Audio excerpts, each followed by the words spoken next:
South China Morning Post, 31st of October 2022. Russia's war in Ukraine taught the world a hard lesson about how China uses weapons to depend on other countries. People in Western Europe are having the worst power outages I can remember. People in Western Europe have had a steady energy source for a generation, which has powered homes, factories, and schools. Russia's attack on Ukraine and the events that followed put an end to that and brought up concerns about becoming more dependent on countries that are at odds with each other, like China. This has caused many countries to rethink the kind of globalization used for the past 20 years.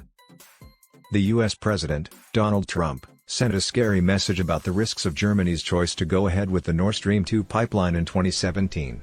People from Germany who work at the UN were seen laughing at what he said.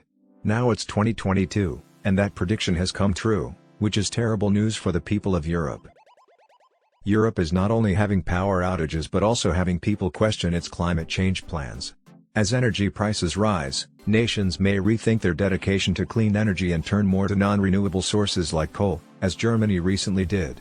This shows how dependency can be used as a weapon. Before the Ukraine crisis, few countries in the West knew about the dangers of becoming more dependent on each other. Australia has been hurt by China's economic bullying, which includes tariffs and bans on beef, barley, and wine. South Korea has also been hurt by China's deployment of the THAAD missile system, which is another example of China using its trade partners' dependence on each other as a weapon.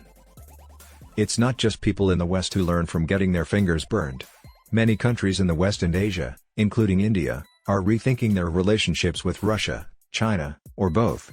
At the same time, states in the global South are becoming more aware of the risks from countries at the top of the value chains. This was emphasized by Henry Farrell and Abraham Newman of Georgetown University in their paper Weaponized Interdependence: How Global Economic Networks Shape State Coercion. Countries that have been hit with economic bans want to do more to stop interdependence from being used as a weapon. Iran and Russia are a long way ahead of their Western peers. Iran was regularly hit with economic sanctions but could keep dealing with other countries for several years by getting around SWIFT mechanisms. President Vladimir Putin of Russia has always wanted to eliminate the US dollar as the main reserve currency. He has also raised reserves of commodities and other currencies. You can't just write off programs like Made in China 2025 in Beijing and Atmanirbhar or Bharat, or a self-reliant India, in India as mere attempts to replace imports. Western economic penalties have made it hard for both China and India. These two big Asian economies don't want to depend on the West for their technology or economy. India also wants to stop all imports from China and is looking to do the same. The export controls put in place by the Biden administration are meant to stop China from stealing advanced technologies. This gives Beijing even more reason to become self-sufficient and not depend on help from the US or another hostile country. India was also punished for its nuclear tests in 1998. The country wants independence, and its foreign minister has supported multipolarity. This is for the same reason that China and Russia back it. The BRICS group shares these worries, so they have recently talked about energy security, commodities, and the dominance of the US dollar. One of the rogue nations, China, wants to show that they are like India, a country that follows the rule of law. Also, countries like Saudi Arabia that don't agree with US policy are rethinking how much they depend on the US for defense, a lot of goods, and help on the world stage. Here's an example: Riyadh recently tried to join the BRICS group and let China invest in the country. Many economies might rethink trade links with countries that threaten their national security after Russia turns dependency into a weapon. Just like China.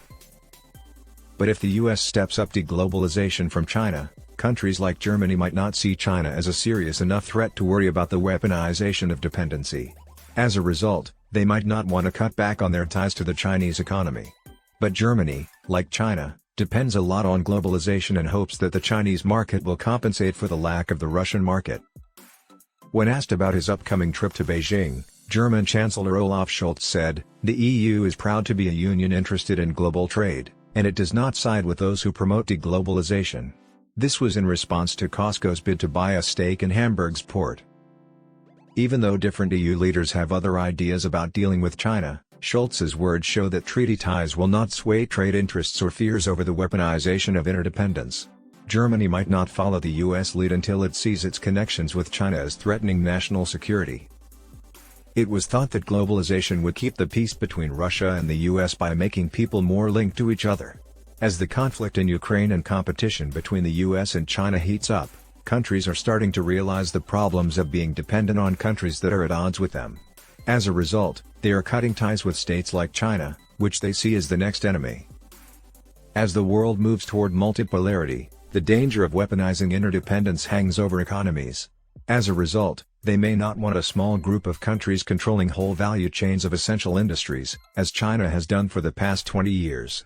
To achieve variety, value chains will become more broken up. This is also known as globalization 0.5. Not in China,